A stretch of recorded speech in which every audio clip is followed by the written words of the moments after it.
Bapa di dalam surga, hamba-Mu ini berterima kasih Tuhan. Boleh Tuhan beri anugerah di gereja-Mu ini di sini untuk boleh melayani dan untuk boleh bertemu dengan umat-Mu, untuk boleh menikmati kebaikan Tuhan lewat kasih sayang mereka, untuk boleh bertumbuh bersama-sama, untuk boleh menikmati penghiburan sekaligus teguran Tuhan. Bersyukur untuk anugerah keselamatan yang Tuhan berikan dalam hidup saya, bahkan lebih dari itu Tuhan izinkan untuk melayani Engkau Tuhan, menikmati boleh membalas kasih Tuhan, menikmati boleh mengisi hidup ini dengan ucapan syukur di hadapan-Mu, bersyukur untuk panjang sabar Tuhan, bersyukur Tuhan untuk keluarga, untuk suami dan anak yang boleh menerima, mensupport, yang boleh memahami dan boleh bersama-sama bertumbuh. Bersyukur Tuhan untuk setiap anak-anak Tuhan yang boleh bertumbuh melayani semua pengurus, semua orang-orang baru yang Tuhan percayakan di tengah-tengah gereja-Mu di tempat ini. Bersyukur karena kami tahu kami boleh berharap kepada-Mu Tuhan, bahwa di dalam Engkau ada pengharapan, ada pertumbuhan, ada penghiburan, ada pemulihan yang sejati. Terima kasih Bapa. Sekali lagi di tengah-tengah persekutuan ini, PA ini, kami mau belajar firman-Mu. Tuhan yang membimbing kami, Tuhan membawa kami melihat standar Tuhan yang agung, yang tinggi, yang mulia. Dan Tuhan mencelikkan kami mengingat kasih karunia-Mu yang besar Tuhan, yang menolong kami untuk hidup seturut kehendak-Mu. Tuhan, kami tahu hari ini Tuhan tambahkan ada begitu banyak orang baru, tapi kami juga ingat Tuhan, beberapa teman-teman kami yang tidak hadir bersama-sama dengan kami.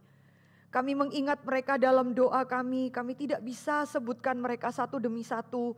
Oh Tuhan, dimanapun mereka berada, dalam kesibukan apapun mereka, biarlah Tuhan ingatkan mereka. Biarlah Tuhan berikan penghiburan dan izinkanlah Tuhan di minggu-minggu depan mereka bisa meluangkan waktu untuk boleh bersekutu bersama-sama dengan kami. Bangkitkanlah kerinduan dalam hati mereka ya Tuhan. Terima kasih Bapa, dengarkanlah doa ini. Dalam nama Tuhan Yesus kami sudah berdoa. Amin. Nah, ibu-ibu, kita masuk di dalam 7 deadly sin. Boleh langsung ditampilkan. Kita masuk bagian yang ketiga ya. Ya, pertama kita belajar mengenai kecongkakan. Kedua mengenai iri hati. Ya, kenapa disebut deadly sin? Memangnya membunuh itu tidak deadly, tidak membawa maut. Kita tahu ada sebenarnya dosa-dosa secara dampak itu lebih menakutkan, lebih memiliki efek yang akibatnya itu lebih besar daripada 7. Tetapi 7 itu disebutkan untuk menunjukkan bahwa di dalam 7 deadly sin itu, 7 dosa maut itu kelihatannya simple, justru karena simple seringkali tidak terlihat dan dampaknya seringkali merusak. Setiap kita tidak tentu membunuh orang, tetapi setiap kita mostly pasti punya kesombongan, iri hati, ya, lalu kemurkaan, amarah yang tidak terkendali, punya kemalasan, ya, punya nafsu, ya, punya hal-hal yang demikian. Maka yang disebut deadly sin ini seringkali tidak terdeteksi di dalam kehidupan kita. Sama seperti iri hati ya, 2 minggu lalu ternyata sambil pelayanan, sambil melayani Tuhan, orang itu bisa sambil iri hati. Dan sambil iri hati bisa tidak sadar bahwa dia itu iri hati. Nah, maka kita masuk ke daerah yang ketiga, murka. Ya, itu lebih dalam daripada marah ya. Kalau Bapak Ibu boleh baca juga sangat baik ya. Buku dari Bapak Pendeta Yadi S5 itu memberikan kita wawasan juga luas membahas tentang 7 deadly sin. Jadi beliau memakai kata amarah, kemarahan itu dengan kemurkaan ya. Kenapa demikian? Ibu-ibu yang dikasih Tuhan, ada orang itu berpikir begini ya. Poin yang kedua, Bu Mercy, kemarahan itu it is a matter of character, sifat, habit atau apa ya Bapak Ibu Saudara? Maksudnya itu begini, ada orang tuh mengatakan demikian, Bu, gak usah dibahas lah. Ini tuh masalah karakter atau bahkan maafkan ya, ini masalah kebiasaan suku tertentu. Ya, maafkan Bapak Ibu Saudara, ada orang mengatakan orang-orang suku tertentu, Jawa mungkin, itu lebih sabar, kalem, lemah lembut gitu ya. Maafkan kalau orang-orang yang gak tega hati ngomong-ngomong. Karena aku di gereja itu sendiri dan aku mengasihi bertumbuh di situ. Ya langsung deh. Kalau orang-orang mungkin Batak, ya Medan gitu ya. Wah itu lebih suka marah ya. It is a matter of culture Bu, gak usah dibahas. Ya kalau orang ya suku tertentu misalkan, kan ada contoh-contoh yang ekstrim ya. Kalau di bus atau di mana yang suku Jawa misalnya, kakinya itu kita injak, dia bisa dengan lemah lembut berkata gitu ya, punten mohon maaf gitu ya. Kaki sampean itu ada di atas kaki saya. Boleh minggir tidak? Gitu kira-kira ya.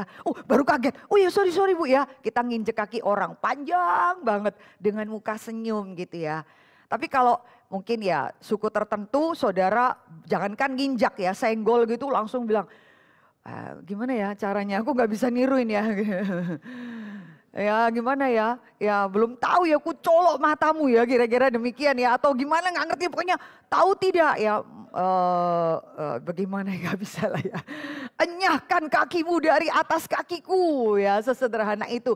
It is a matter of culture Bu. Ada orang-orang tuh yang memang lemah lembut gitu ya. Ada orang yang dikit-dikit marah, dikit-dikit marah. Nah, apakah itu akibat culture atau itu akibat masalah sifat tertentu? Ada orang-orang yang gampang tersulut ya. Ya orang-orang demikian, ada orang-orang yang cool man gitu ya. Bahkan udah diinjak pun gak sadar dia kalau diinjak, yang lambat sekali berespon. Apakah karena demikian? Lalu orang-orang seperti ini tidak pernah bergumul dengan rasa marah. Gak tentu loh. Ada orang-orang itu bisa senyum tapi sambil menyimpan kemarahan. Tapi juga nggak bisa kita ngomong, gua tuh gampang asal marah aja. Mulutnya doang yang jahat. Tapi hatiku tuh baik gitu ya. Abis gua marah gua lupa. Seperti kita udah bahas ya. Lu abis marah lupa. Tapi orang itu trauma seumur hidup. Lu abis marah bisa tidur nyenyak. Dia kagak bisa tidur nyenyak ya. Jadi nggak tentu orang yang katanya lemah lembut, jadi pasti dia nggak pernah bergumul dengan kemarahan bahkan kebencian. Nggak tentu. Lalu kita juga nggak bisa pembenaran diri. Saya abis marah ya itu gaya saya aja bicara. Ya mulut saya aja yang rainbow tapi hati saya tuh Hello Kitty gitu kira-kira ya. Tidak bisa pembenaran demikian. Nah sebenarnya pergumulan kemarahan itu seperti apa? Batasnya seperti apa? Cara deteksinya seperti apa? Lalu apakah semua orang yang marah itu kita anggap dia itu tidak punya belas kasihan?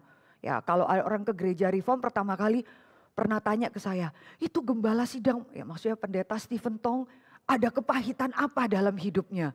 Maksudnya apa-apa marah. Oh seperti itu ya. Jadi mereka punya gambaran hamba Tuhan yang baik itu selalu lemah lembut. Saudara datang terlambat, pulang duluan, tetap tersenyum gitu kira-kira ya. Saudara tertidur-tidur di tengah ibadah, tetap tersenyum, penuh cinta kasih. Saudara berbuat berdosa pun jangan ulangi lagi ya. Jadi orang-orang yang seperti demikian ya, apakah seperti itu? Lalu coba kita lihat yang pertanyaan yang pertama. Kalau coba Anda pikirkan, lalu kalau dengan saya, saudara coba aplikasikan secara praktis dirimu.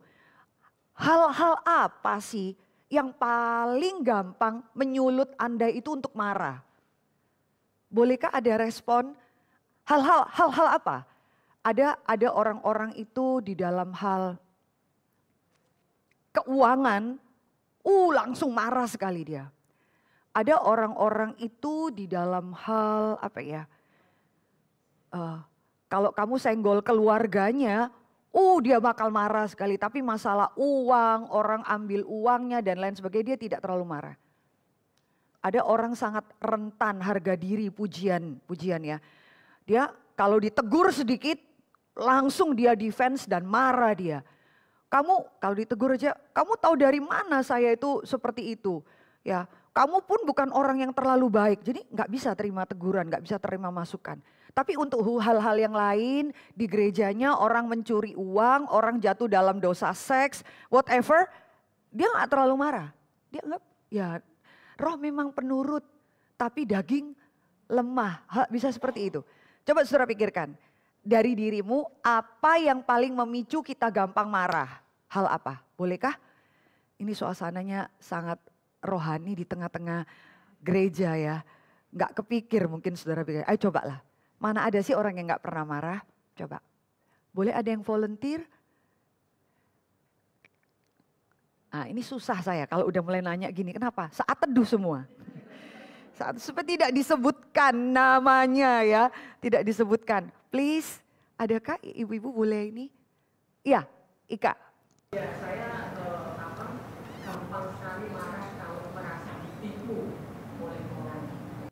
Apapun. Jadi misalkan orang itu nggak jujur atau gimana sekecil apapun itu rasanya kok bisa ya orang itu tuh berkata gini aja kok nggak bisa jujur. Iya, ya kita sangat terluka sekali ya. Kadang bukan masalahnya 500.000 atau 200.000, bohongnya kamu itu ya, tipunya kamu, that's it. Itu ibu langsung marah ya. Tapi kalau orang nyelip mobil ibu gitu ya, atau serempet, nggak apa-apa lah ya, oke lah ya. Marah juga sih. Marah juga sih Bu. Terima kasih Ibu Ika, masukan yang baik. Ada lagi Ibu Sinta? Ibu atau siapa? Lingkungan tidak kondusif. Kalau lingkungan tidak kondusif, detailnya apa Bu? Sesuai dengan apa yang sudah dibayangkan itu satu hal yang utama. Itu kedua, kurang tidur itu juga. Kok ibu mirip denganku ya? Iya betul-betul. Ya, segala sesuatu berjalan tidak sesuai dengan yang kita harapkan ya, yang kita bayangkan. Baik-baik Bu, thank you. Terakhir, Bapak-bapak juga boleh kok. Apa yang membuat Bapak marah biasanya? Tidak ya? Baik-baik. Lause. Teratur, kalau tidak teratur misalkan di rumah menaruhkan barang tidak pada tempatnya, sementara saya mengikuti mungkin saya termasuk yang miskin, saya bisa marah gitu. Iya. Tidak sesuai keinginan saya maunya tempatnya di sini, bisa tempatnya di mana-mana, saya harus nyari lagi buang waktu gitu. Iya, betul. Kebiasaan yang kelihatannya kecil tapi saya bisa marah kayak gitu. Di luar kontrol kita ya. Teman kami yang dari Singapura, dia KKR regional, dia bilang ini heran orang di Indonesia ya, nggak bisa tahan dengan hal-hal demikian. Jadi dia nggak tahan dengan lampu merah orang boleh di tengah hijau atau kuning orang terobos. Dia bilang dia bilang saya nggak tahan, dia bilang gitu ya, karena orang boleh melanggar peraturan sesukanya dan segala sesuatu berjalan baik-baik, dia bilang. Bukan polisi pun mama-mama itu mempunyai the power of the hand of mama-mama itu, dia nyebrang kata dia ya, cuman ayunkan tangannya Bu Mercy, semua kita mobil berhenti karena dia ya, the power of mama-mama. Kalau kita bel muka dia lebih galak daripada kita gitu ya, lihatnya sampai gimana ya. Padahal dia bilang everybody can be a police, semua orang tuh bisa jadi polisi di negara ini. Hal seperti itu ya, yang out of control kita. Nah kayak begitu ya Bapak Ibu Saudara. Dan kemudian belum ke poin yang ketiga. Oke, marah satu hal, terus bagaimana cara kamu mengungkapkannya? Itu juga pengaruh. Ada orang mengungkapkannya itu enggak tahu cara mengungkapkannya, tidak terlatih. Jadi caranya apa? Menarik diri, enggak datang ke gereja, soliter, akibat apa? Marah. Marah sama teman pelayanan, marah sama keluarganya, sama mamanya, sama papanya, menghukum orang-orang yang dia kasihi dengan tidak datang ke gereja, marah dengan hamba Tuhan. Nggak tahu ekspresi marah itu kayak apa, nggak tahu, pokoknya menarik diri saja. Ada orang demikian ya, karena mungkin dari kecil juga kalau saya marah ya saya tutup pintu, saya nggak mau bicara. Nah itu cara-cara demikian. Nah, ya, saudara, dari semua pertimbangan kita itu yang perlu saudara perhatikan, pikirkan motivasi, kenapa saya marah. Christian ethics itu selalu bicara mengenai motivasi. Itu selalu bicara mengenai hati di dalam. Ya, itu tidak cara saudara marah, bentak dan lain sebagainya. Bukan masalah culture, tapi hatimu itu Alkitab menyoroti sekali. Maksudnya begini, contoh seperti Ibu Ika tadi jujur mengatakan saya enggak bisa terima kalau saya ditipu. Itu bikin saya marah sekali. Tapi saudara coba cek ya, ini maksudnya bukan Bu Ika seperti itu ya Bu Ika. Cek bagi setiap kita, kenapa saya marah itu uangnya ditipu, uang saya ditipu. Hampir loh Bapak Ibu Saudara, coba kita pikirkan ya, sumber kita marah itu akarnya rata-rata karena apa? Saya dirugikan. Rata-rata seperti itu. Dirugikan uang, dirugikan perasaan, dirugikan apa ya? Kenyamanan, ya, dirugikan sedikit yang memikirkan, dirugikan waktu. Orang tuh ditipu waktu ndak ada yang marah, ditipu uang lebih marah. Ngerti mau saya? Janjian terlambat ditipu nggak terlalu marah, uang dia marah. Padahal waktu nggak bisa dibeli loh. Siapa yang bisa beli 5 menit? Ya, bisa beli 5 menit 1 juta nggak? Nggak bisa. Nah poinnya demikian Bapak Ibu Saudara. Kayak Bu Ika tadi beri contoh, saya marah kalau orang ditipu. Coba saudara discern our heart ya. Discern, coba koreksi baik-baik. Kita marah itu karena apa? Karena masalah uangnya. Kedua, karena kita itu mencintai kebenaran. Kebenaran adalah kebenaran. Saya marah sekali kalau orang itu main-main dengan kebenaran. Jadi saya marah. Itu beda loh Bapak Ibu Saudara. Dengan masalah cuma uang. Kalau orangnya bilang ditipu terus, ya sudah saya minta maaf. Saya ganti 5 kali lipat, 5 juta misalnya. Terus kita, oh oke, keep silent. Bisa ngerti mau saya? Ya udah, kamu marahnya memang cuma karena 1 juta itu. Karena cuma uang doang. Tapi tidak pernah marah karena kebenaran. Nah, ini yang sulit.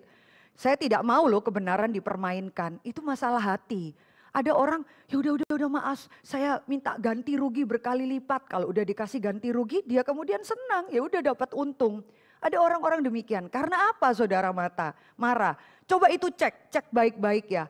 Akibat apa saudara marah? Coba cek. Nah, motivasi itu betul-betul saudara butuh waktu dari terang firman Tuhan dan hubungan saudara dengan Tuhan. Kita sendiri ya, bahkan itu bisa memanipulasi kata marah loh untuk menekan orang lain. Kita ngomong sama anak kita, mama ini marah ya untuk kebaikanmu. Bisa ngerti mau saya? Untuk kebaikanmu. Padahal maksudnya ya untuk kebaikan saya. Ya jangan ganggu saya. Jangan bikin mama marah karena mama lagi nonton sinetron gitu ya. Jangan mengambil waktu saya. Tapi kita bisa bilang, saya marah atas dasar kebaikan. Coba saudara cek ya, ini baik menurut siapa ya Tuhan? Ini sebenarnya baik menurut saya loh, belum tentu baik menurut anak saya. Tapi kita bisa manipulate seperti itu. It is a matter of heart Bapak Ibu Saudara. Maka mari kita lihat ya data-data Alkitab. Kalau saudara bawa Alkitab boleh buka dari kitab suci kita, dari Alkitab. Walaupun saya sudah siapkan, ya bolehkah kita baca sama-sama Mazmur 37 ayat 7. Ya, saudara akan melihat hal-hal yang Tuhan tegur dari kemarahan. Tetapi ternyata ada hal-hal juga yang positif di dalam hal marah.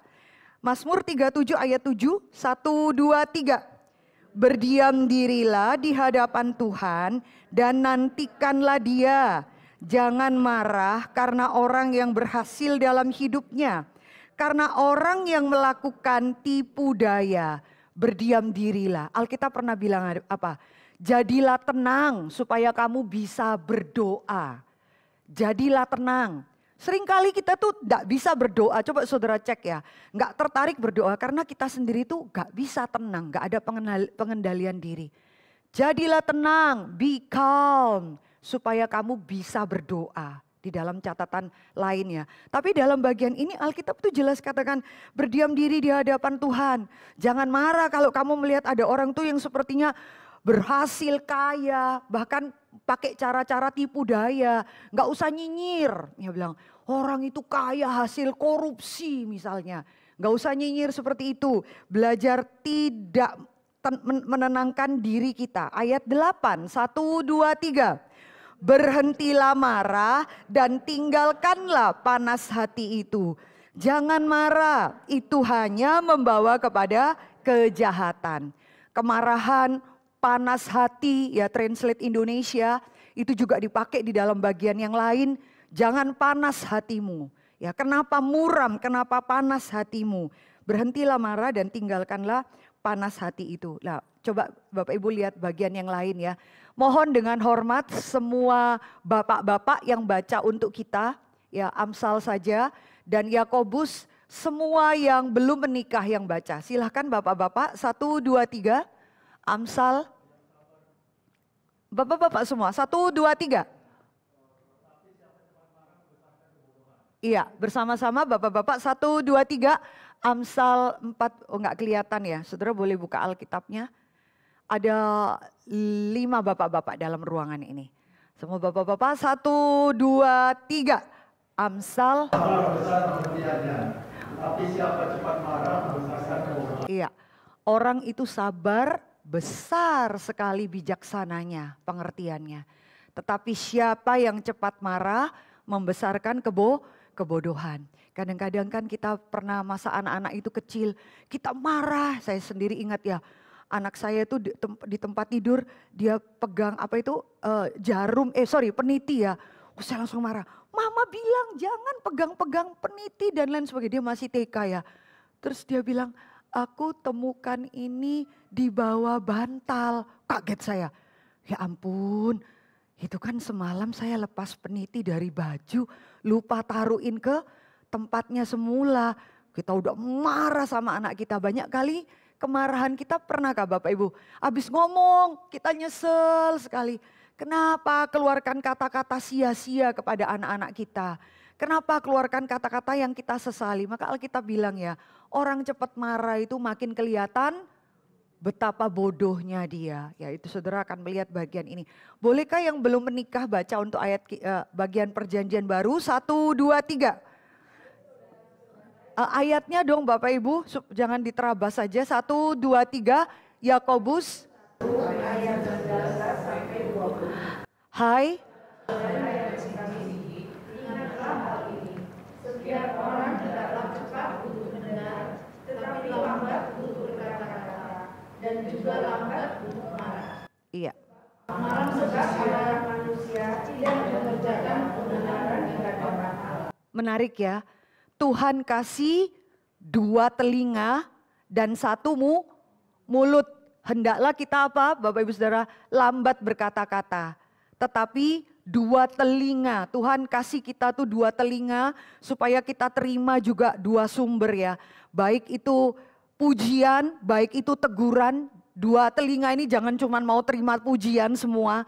Ya teguran dan pujian saudara terima dua-duanya. Tapi mulut cuma boleh keluar 1, kebenaran. Jangan tipu-tipu, jangan munafik, jangan tidak genuine, murni. Keluar dari satu mulut. Tuhan bilang gak ada 2 sumber, keluar dari 1 mulut. Ya, gak ada air pahit lalu air manis keluar dari 1 sumber, gak ada. Makanya Tuhan kasih kita 1 mulut, ngomong itu yang benar. Jangan tipu-tipu, jangan munafik. Tapi telinga punya besar hati untuk menerima banyak sumber. Maka Alkitab bilang lambat, jangan cepat-cepat marah. Ya lambat untuk marah karena Tuhan kasih 1 mulut. Lebih banyak untuk mendengar dan itu Tuhan kalau Tuhan tidak tolong kita, kalau Roh Kudus tidak tolong kita, tidak mudah untuk bisa melakukan ini. Nah ibu-ibu yang dikasih Tuhan, kalau kita lihat di dalam Alkitab ya, di dalam sehari-hari bagaimana kemarahan seseorang itu bukan hanya mendatangkan kebodohan. Kemarahan itu bisa menghasilkan kehancuran diri luar biasa Bapak Ibu Saudara ya. Ini poin ya, sorry ya. Kalau Alkitab itu pernah memberikan kemurkaan itu bisa menghancurkan diri dan orang lain. Alkitab itu ada datanya. Tapi kita akan melihat ya, ini tahun 2018. Ini orang sebelah sini itu Eric Harris. Yang satu itu Dylan Klebold di satu high school ya, Stoneman Douglas High School tahun 2018. Ini 2 orang anak yang sebetulnya sangat cerdas sekali. Yang Dylan, yang Klebold sana itu dari keluarga yang cinta Tuhan, papa mamanya. Tetapi mereka terlalu sibuk sehingga tidak ada waktu untuk Dylan. Keluarga yang melayani. Nah anak-anak ini dengan idealis mereka menemukan guru-guru yang yang tidak punya integritas. Ya, walaupun guru-guru itu Kristen, dia punya sakit hati, dia melihat ketidakadilan itu bukan cuma di sekolahnya, di luar. Orang-orang yang punya uang itu diterima bekerja. Pokoknya ya anak-anak seumur demikian kan idealis. Harusnya begini, di kantor itu begini, di sekolah itu begini. Prinsipalnya kepala sekolahnya berlaku tidak adil misalnya. Anak-anak yang mungkin lebih kaya diterima, padahal anak-anak yang berprestasi tapi tidak punya cukup uang itu disingkirkan. Wah, pokoknya dia protes. Tapi ya di dalam kemarahan dia tidak tahu bagaimana mengungkapkan. Dan sebenarnya kalau kita lihat story-nya mereka ya, orang-orang yang marah kalau ketemu dengan kesepian, kemarahan dan kesepian, hasilnya itu menuju kehancuran Bapak Ibu Saudara. Kemarahan kalau saudara punya komunitas yang cinta Tuhan, yang boleh sharing, itu ada yang meredam. Kalau saudara udah marah, soliter, sembunyi di kamar, lalu self-talk, mengasihani diri, saudara orang-orang yang kesepian, gak belajar berelasi dengan tubuh Kristus, waduh sebentar lagi menuju kehancuran. Dua orang ini saling tulis surat, betapa mereka menemukan, lalu mereka menemukan di gereja pun, hamba Tuhan melakukan kemunafikan, kesalahan. Mereka mulai dengan idealisnya ya. Orang Kristen begini-begini harusnya dia temukan kebobrokan lah. Mereka saling kirim surat. Saudara tahu apa yang terjadi? Pada satu kali mereka pergi ke sekolahnya, dua orang anak ini pakai senjata itu saudara lihat di CCTV ya. Lalu apa yang mereka lakukan? Mereka menembaki setiap kelas itu. Ya bisa membunuh sekian belas siswa, saya lupa, membuat 3 orang guru meninggal, 3 orang guru lainnya luka parah. Itu akibat, bayangkan ya mereka tembak. Nah kejadian ini cuma satu kali Bapak Ibu Saudara yang dicatat. Kejadian begini sering kali terjadi di negara bagian yang lain. Anak-anak masuk ya tembak. Kenapa? Setelah dilihat anak-anak ini penuh dengan kemarahan tapi gak bisa sharing pada siapapun. Orang tuanya pun gak ngerti, kita kesian ya.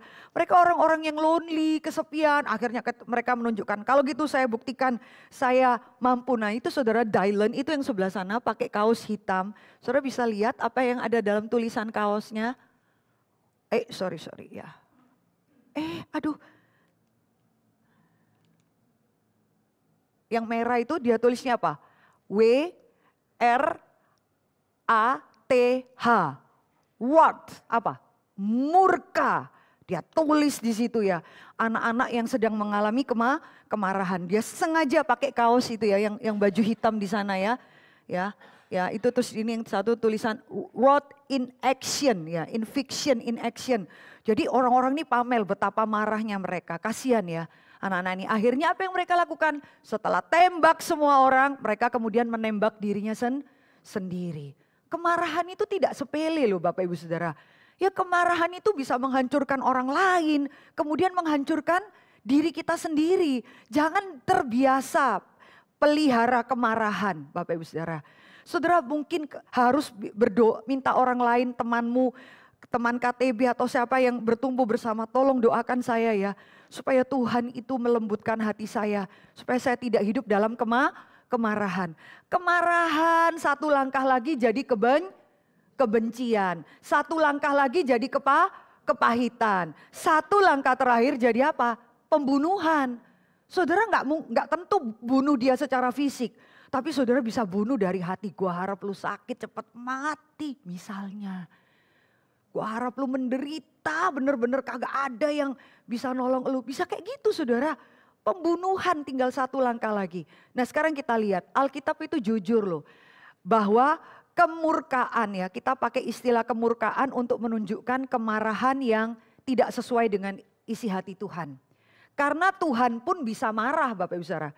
Tuhan bisa murka enggak? Murka. Tuhan bisa murka, cuma murkanya kita itu seringkali nggak mirip dengan Tuhan. Karena kita orang berdosa, terpolusi. Jadi Alkitab bilang ada kemurkaan yang destroy itself, herself, himself, and others. Ya kemurkaan itu yang hancurkan. Contohnya apa dalam Alkitab?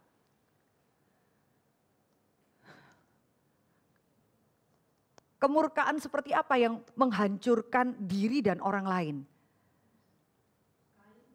Kain, Ya beda, kelas Lause itu beda. Yang jawab tadi siapa? Lause Eli ya.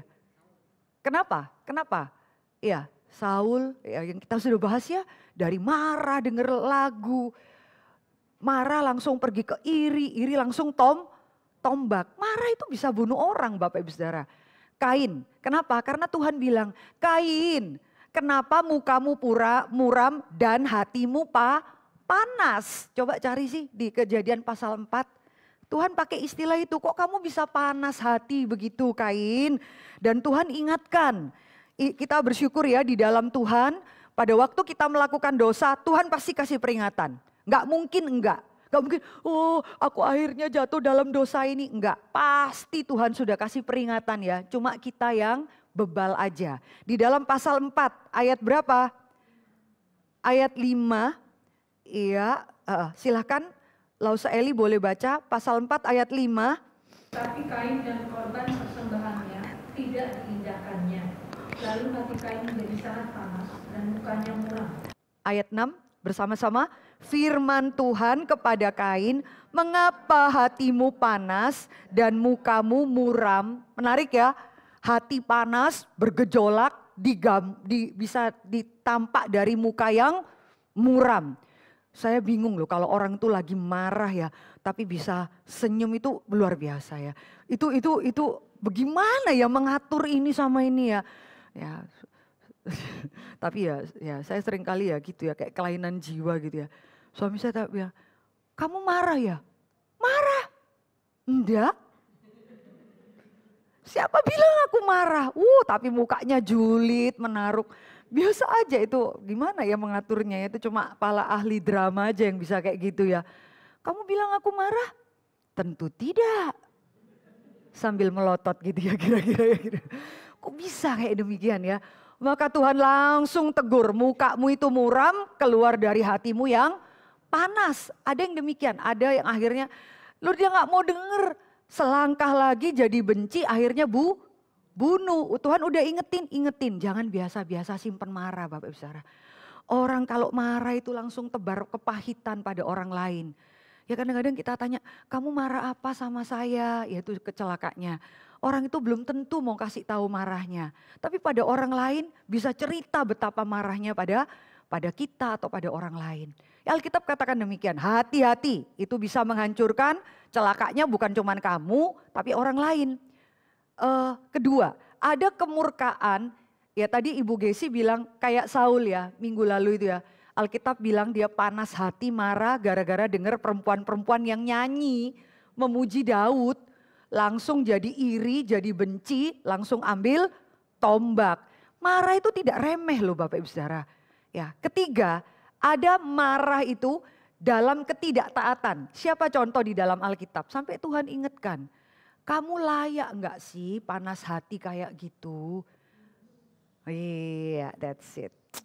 Bagus, berarti saudara membaca kisah-kisah Alkitab baik ya. Siapa? Yunus, Tuhan tanya 2 kali. Kamu boleh enggak panas hati? Kalimat kedua dia jawab apa? Boleh. Aku akan panas hati sampai apa? Sampai mati. Serem gak Nabi jawab seperti ini? Coba buka-buka, bener gak ada kata-kata begitu? Dia bilang biarin, gua sampai mati gua mau marah. Orang marah kan sering kali gak masuk akal ya. Pokoknya gua mau marah sampai mati.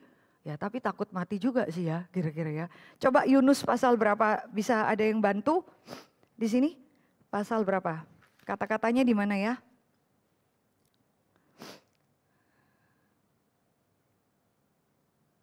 Saya sudah dapat ayat yang ke-9. Ayat pasal 4 ayat 1, bolehkah satu orang baca untuk kita? Pasal 4 ayat 1, jangan menunggu ya, silakan. Tetapi sangat mengesalkan hati Yunus, lalu marahlah dia. Iya, marah ya, dia berdoa sama Tuhan.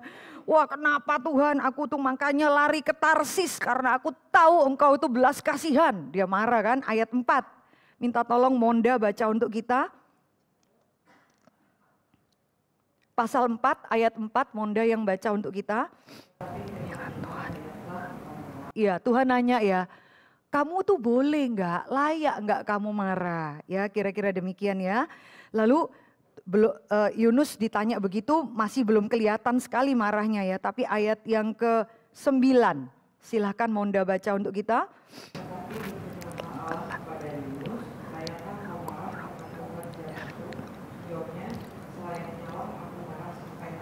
That's it. Itu nabi Tuhan, ini bukan nabi sesat ya, nabi yang tidak taat. Bisa mengeluarkan kata-kata yang gak rohani seperti itu ya Bapak Ibu Saudara. Kamu boleh marah gak? Dia lawan Tuhan. Boleh, gua mau marah sampai aku mati. Makanya saudara lihat cerita Yunus ini tidak happy ending ya. Dibuat tanda tanya, terus gimana nih abis marah-marah gimana nih? Apa yang terjadi? Kita dibuat bertanya-tanya nih ya. Terus gimana nih? Saudara perhatikan ya, ada orang bisa demikian, lebih baik saya mati di dalam kemarahan. Tapi Alkitab juga mencatat ada jenis kemurkaan yang kudus. Yang marahnya itu betul-betul sesuai dengan marahnya Tuhan. Tuhan Yesus pernah marah enggak Bapak Ibu Saudara? Di mana Bu? Iya, itu paling kita lihat ya. Bait Allah ya, waktu Tuhan Yesus melihat ini bait Allah, rumah doa, orang jualan di situ, manipulate di situ. Tuhan bahkan membalikkan meja, perlu ambil cambuk dan mengusir mereka. Marahnya kayak apa? Orang gila. Bisa bayangkan di satu gereja ada orang itu balik-balikkan kursi, lalu pakai cambuk, lalu usir para pemimpin-pemimpin agama. Dah kayak orang gila aja kan, kemarahan yang luar biasa.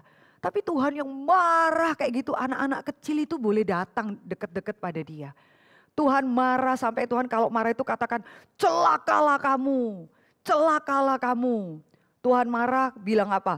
Beritahu sama si serigala itu. Mau kasih tahu siapa? Tentang siapa? Herodes itu loh. Dibilang apa? Raja dibilang serigala, kasih tahu sama serigala itu ya. Tuhan kalau marah itu sama orang Farisi, celakalah, dikutuk-kutukin, celaka kamu, celaka tuh. Saudara akan melihat ya, Tuhan itu marah. Ada tidak catatan di dalam Alkitab, para pemimpin, tokoh-tokoh di dalam Alkitab yang cinta Tuhan, yang marah, tapi marahnya itu sesuai dengan isi hati Tuhan. Ada enggak? Kalau Kain udah pasti enggak. Siapa? Musa. Musa, thank you ya Bu Gesi. Musa di momen apa Bu? Iya 40 hari dia terima 2 loh batu, dia turun ke bawah, dia dengarkan tari-tarian. Dia nanya sama Yosua, itu di bawah aku dengarkan tari-tarian ya. Wah telinganya Yosua masih belum setajam telinganya Musa. Yosua masih muda, Musa kerohaniannya tajam sekali. Dia discern, Yosua masih jawab, oh itu mungkin tari-tarian bangsa Israel menang perang. Musa bilang, tidak, itu bukan orang menang perang. Itu tari-tarian yang mendukakan hati Tuhan. Turun ke bawah, benar mereka sedang bangun lembu emas itu dan mulai menyembah. Apa yang Musa lakukan? Apa yang Musa lakukan? 2 loh batu itu banting dipecahkan. Loh berani-beraninya loh. 2 loh batu itu asli tulisan tangan Tuhan. Kok bisa kamu itu wah itu homemade itu tangan Tuhan itu sakral. Siapa kamu tulisan tangan Tuhan dibanting sama Musa. Apakah Tuhan marah? Tidak. Tuhan setuju dengan marahnya Musa. Tapi Musa yang ngerti hati Tuhan tahu kapan marah. Di dalam Bilangan pasal 11 udah mau masuk tanah Kanaan, jadi udah 40 tahun, kurang mau masuk tanah Kanaan tuh udah bisa lihat dari atas, sebentar lagi masuk. Bangsa Israel bersungut-sungut lagi gara-gara gak dapat air. Wah marah-marah, lebih baik kami kembali ke Mesir. Tahu cerita itu? Musa langsung syok. Aduh ini generasi selanjutnya loh, udah 40 tahun. Ini generasi ternyata persis sama kayak emak bapaknya. Kenapa? Mungkin sekali mereka dari kecil kebiasaan mendengar orang tuanya bersungut-sungut. Hati-hati.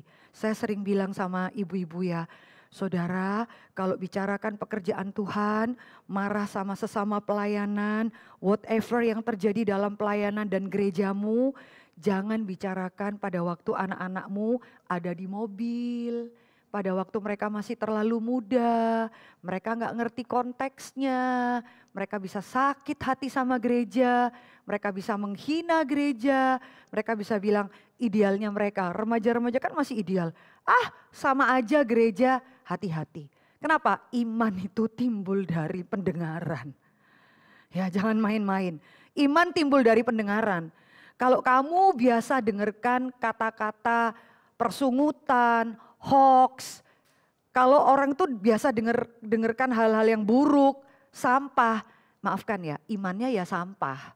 Kayak gitu saudara, iman timbul dari pendengaran. Ya hati-hati, Musa itu seperti orang keletihan ya, marah dia. Ya Tuhan bilang apa? Musa bicara aja sama batu itu, bicara nanti dia akan keluar air. Musa itu saking udah capek ya, kamu ini loh udah tinggal masuk. Masih marah-marah kayak papa mamamu. Apa enggak lihat kebaikan Tuhan? Apa yang Musa lakukan? Dia pukul, ya, pukul dan waktu dia pukul Tuhan masih berbelas kasihan. Kan Tuhan enggak suruh pukul ya, jadi enggak sesuai kehendak Tuhan dong. Tapi airnya tetap keluar enggak? Menarik ya. Saudara tetap bisa mendapat berkat sekalipun itu tidak sesuai kehendak Tuhan. Ngerti maksud saya? Itu bukan dari Tuhan loh, tapi bisa nggak saudara dapat air yang kau inginkan? Bisa. Berkat itu nggak tentu dari Tuhan. Bisa dari mana? Dari iblis, dari bosmu, dari tipu sana sini. Makanya abis airnya keluar, Tuhan bilang sama Musa, kamu menghina kehormatan dan kekudusanku. Nggak boleh masuk tanah Kanaan. Abis dia dihukum Tuhan. Loh, aku menghina engkau tapi airnya keluar loh Tuhan. Menarik ya. Air tetap keluar tapi kamu tetap dihukum Tuhan. Ya jangan sembarangan sama Tuhan. Ya Tuhan itu kudus, murni. Saudara jangan bilang, ternyata Tuhan menjawab doaku. Belum tentu. Keinginanmu bisa diberikan Tuhan, tapi sambil bikin hati Tuhan sedih, sambil dihukum Tuhan. Jadi mesti minta baik-baik ya. Ya, diberi Tuhan sekaligus diperkenan Tuhan. Musa langsung gak boleh naik. Saudara kan melihat ya, ternyata di awal Musa marahnya Musa cocok dengan hatinya Tuhan. Tapi ada saatnya marahnya kita gak cocok sama hatinya Tuhan. Tuhan hukum kita. Tuhan hukum kita, terutama waktu kita sungguh-sungguh melayani Tuhan. Tuhan pasti hukum kita. Kalimatnya 2. Kamu despising my holiness and my honor. Kamu menghina kekudusan dan kehormatanku. Habis saudara dihukum sama Tuhan. Jadi saudara melihat ya. Jadi waduh Bu, jenis marah yang seperti apa ya Bapak Ibu Saudara. Alkitab bukakan kondisi-kondisi yang bisa marah seperti itu. Jadi kita mesti seperti apa? Ada saatnya saudara marah, itu Tuhan setuju dengan marahnya saudara. Jadi gimana dong prakteknya? Marah yang kayak apa Bapak Ibu Saudara ya? Yang supaya sesuai dengan kehendak Tuhan. Nah mari kita baca bersama-sama ya dengan alamatnya juga. 1, 2, 3 Mazmur 76 ayat 11. Sesungguhnya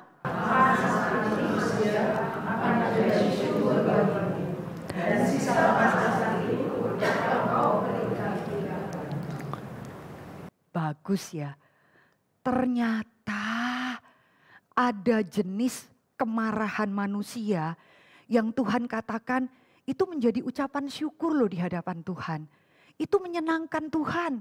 Ada loh kemarahan manusia yang Tuhan bilang itu menjadi puji-pujian, itu diterima Tuhan. Dan itu sesuatu yang Tuhan ikat pinggangkan, bukan dibuang Tuhan. Tuhan mencari jenis kemarahan yang seperti ini. Jadi Tuhan suka juga enggak dengan kemarahan? Bisa jawab enggak ibu-ibu? Ya marahnya yang kayak apa dulu Bu? Ya itu pertanyaannya. Ada enggak yang bisa bantu saya bikin definisi? Jadi Tuhan menunggu-nunggu loh. Ada kemarahan yang sesuai dengan isi hati Tuhan. Jenis kemarahan seperti apa? Bolehkah 1-2 orang ibu bantu beri definisi singkat? Kita saling melengkapi. Bolehkah? Jadi kalau saya marah, jenis kemarahan yang seperti apa? Yang kata Tuhan itu jadi ucapan syukur.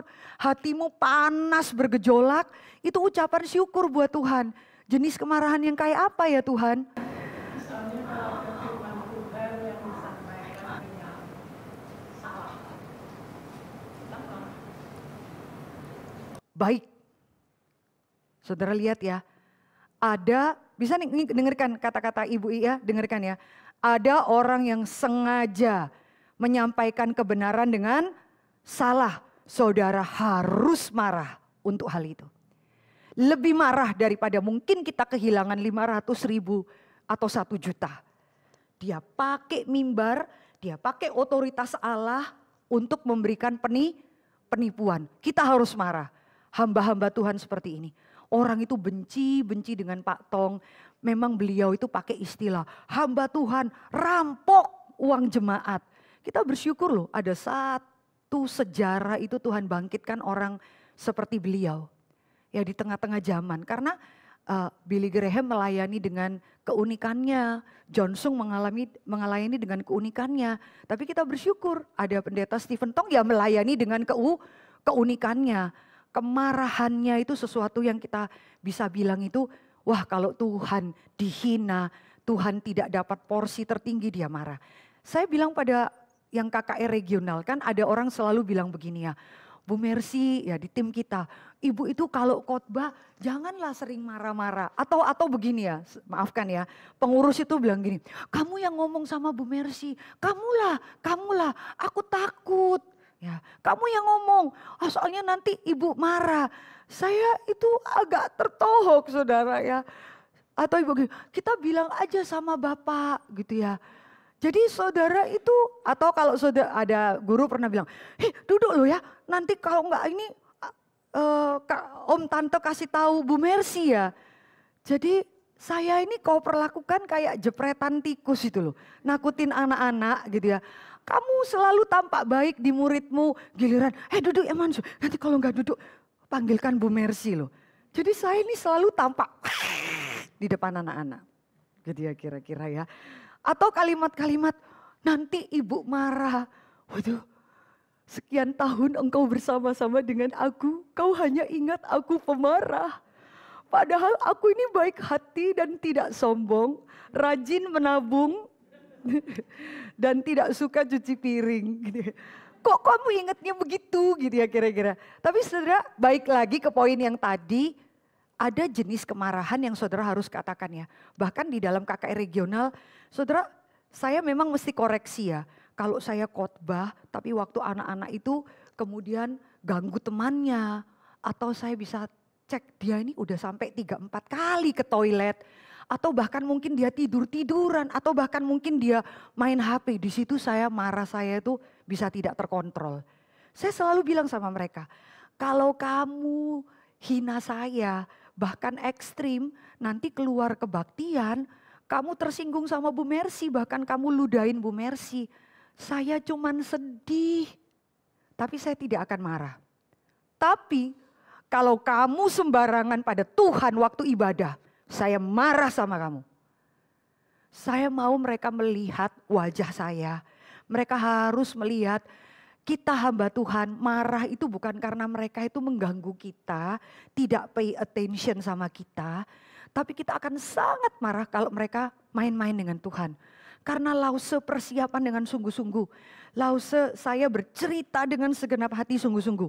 Kalau kamu tidak hormati Tuhan, saya akan keluarkan kamu dari tempat ini. Saya biasakan seperti itu sehingga anak itu belajar menghormati Tuhan yang tidak kelihatan di dalam ibadah. Lebih daripada siapapun. Hal-hal demikian Bapak Ibu Saudara. Jadi Ibu tadi katakan satu poin. Kita marah kalau ada orang yang menyampaikan firman Tuhan dengan salah. Ya. Apalagi saudara, jenis kemarahan apa yang kata Tuhan itu menjadi sesuatu pengucapan syukur di hadapan Tuhan. Kemarahan yang kudus. Iya. Kemarahan yang kudus.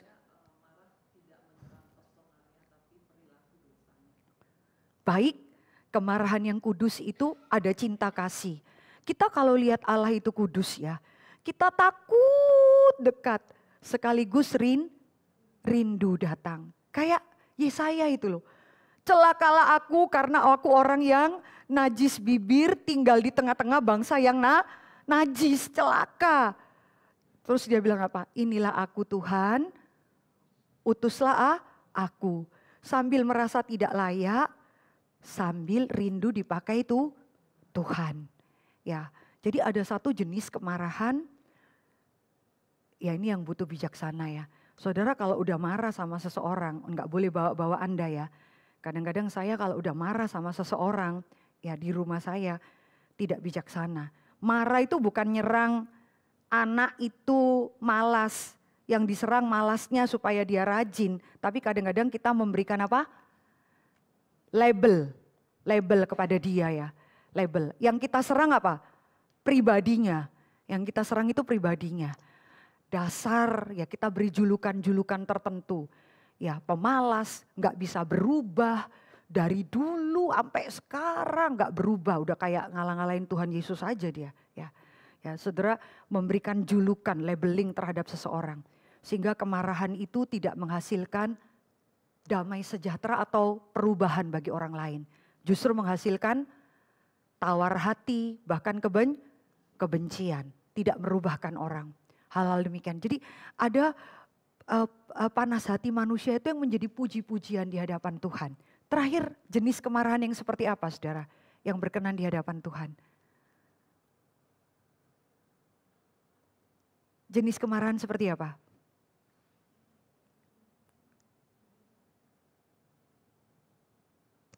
Ada yang mau kasih masukan lagi? Ya. Iya, saudara boleh marah, jadi bukan sekedar it is me ya. Saya dirugikan, tapi saudara belajar melihat marah juga jikalau orang lain dirugikan.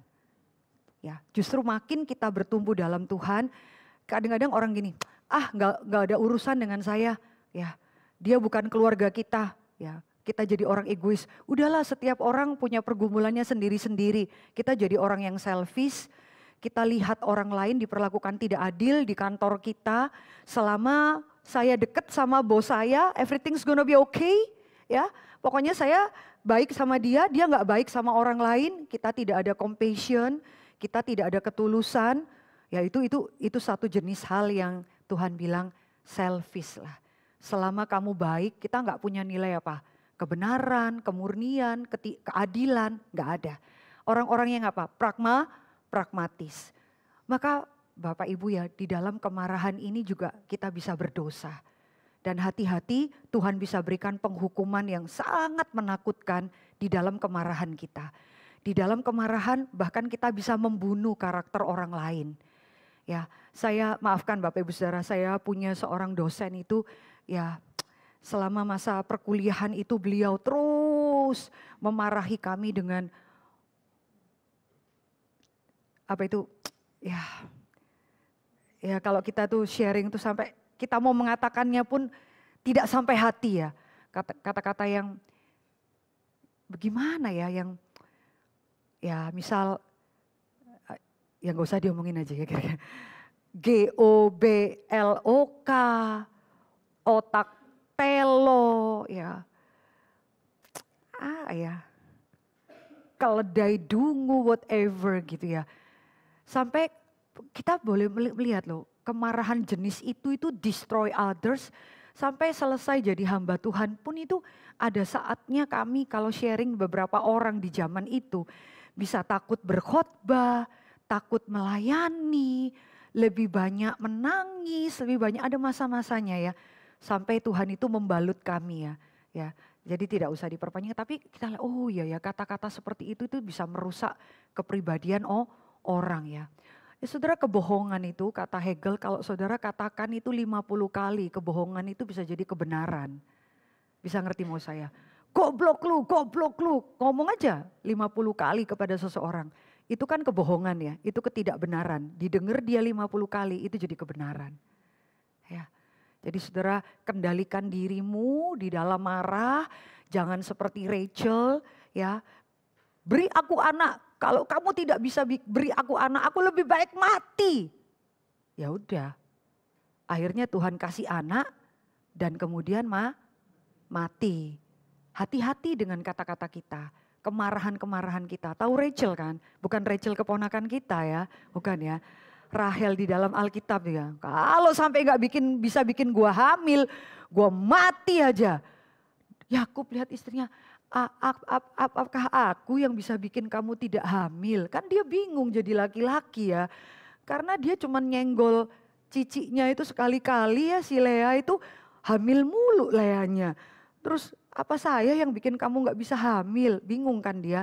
Lalu terutama kita perempuan dalam kemarahan, hati-hati dengan kata-kata kita. Itu bisa merusak orang lain, bisa merusak diri kita jadi kasar, dan Tuhan pasti hukum kita. Coba bolehkah kita berdiskusi ya, berdiskusi bagaimana, poin yang terakhir aja ya. Poin yang terakhir karena waktu kita bolehkah 10 menit, jadi bertiga-tiga aja ya, supaya tidak terlalu banyak. Gini ya, pernahkah saudara pada waktu marah, kita sempat mengevaluasi diri kita dengan kebenaran. Oh, marah saya ini sudah tidak sesuai dengan isi hati Tuhan. Atau, oh, marah saya ini saya tahu benar sesuai dengan isi hati Tuhan, tapi saya harus menanggung resikonya. Saudara pernah enggak punya pergumulan gitu? Atau enggak? Pernah enggak? Saudara, apalagi kita sebagai seorang istri ya, sebagai seorang ibu ya. Pernah enggak saudara pada waktu marah ada ruang saudara evaluasi diri di hadapan Tuhan. Yang tadi saya marah itu betul-betul tidak sesuai dengan isi hati Tuhan. Adakah? Ya setelah marah, jarang orang itu saya mau marah dulu ya. Saya mau marah dulu tapi 1 menit jarang banget Bu seperti itu ya. Biasa itu luapan yang very ekspresif dan ya namanya juga penyesalan selalu terakhir ya. Kalau di depan namanya apa? Pendaftaran gitu kira-kira ibu-ibu bilang. Boleh tidak? Dan kita berdoa ya di dalam kelompok itu saling mendoakan supaya jangan kemarahan itu menjadi panas hati sehingga kita menjadi orang-orang yang tidak memiliki ketenangan seumur hidup kita. Apalagi sampai merusak jiwa orang lain. Bolehkah mungkin bertiga-tiga atau ini bisa dengan sini ya. Oh iya, kamu kesini aja deh. Ini bertiga. Bertiga terus kita saling mendoakan ya. Jangan berdoa dulu, bolehkah saling sharing bertiga? Ada nggak? Ya di sini ya.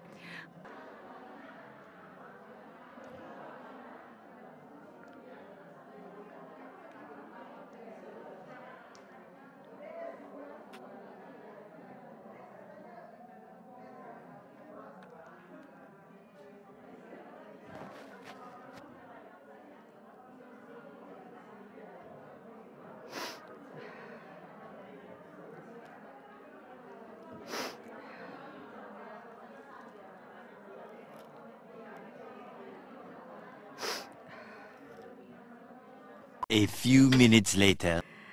Ibu-ibu ini ada sedikit ya. Saya lihat Daud itu marah waktu orang Filistin Goliat menghina Tuhan 40 hari itu. Menarik ya, Alkitab catat begini ya. Lalu berkatalah Daud kepada orang yang berdiri di dekatnya, siapakah orang Filistin itu yang tidak bersunat sampai ia berani mencemoohkan barisan daripada Allah yang hidup? Ketika Eliab kakak Daud yang tertua mendengar perkataan Daud kepada orang-orang itu, bangkitlah amarah Eliab kepada Daud sambil berkata, mengapa engkau datang dan pada siapakah kau tinggalkan kambing domba yang 2-3 ekor itu di padang gurun? Aku kenal sifat pemberanimu itu dan kejahatan hatimu. Engkau datang kemari dengan maksud hanya melihat pertempuran. Tetapi jawab Daud, apa yang telah kuperbuat? Bukankah aku hanya bertanya saja? Menarik ya saudara. Orang itu kapan harus marah, enggak marah. Bangsa Israel dihina 40 hari, tiap hari dihina-hina. Ayo keluar. Yang terjadi apa? Saul sembunyi di istana, tentara-tentara sembunyi di belakang bukit, kakak-kakak Daud sembunyi. Giliran Daud lewat di tengah, bingung dia liatin raksasa marah-marah. Daud tanya, siapa orang ini berani menghina Allah kita? Kenapa dia berani menghina? Ya harusnya marah, semua lari. Apa yang dilakukan Eliab? Eliabnya yang marah. Marah sama siapa? Sama Daud. Kita ini ya tektoknya itu nggak connect ya. Wah, anak kecil, aku tahu kejahatan hatimu. Kamu datang ke sini cuman buat nontonin orang perang kan?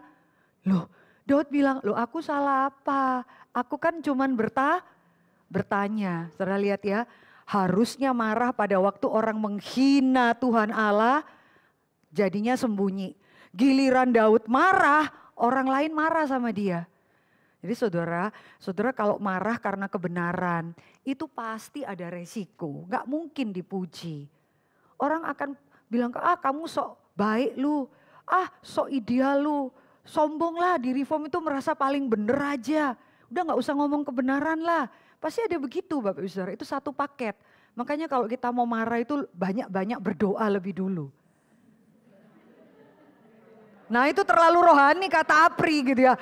Dalam nama Yesus Tuhan, aku nih mau marah ya. Gak ada tuh doa di kepala, langsung keluar gitu ya.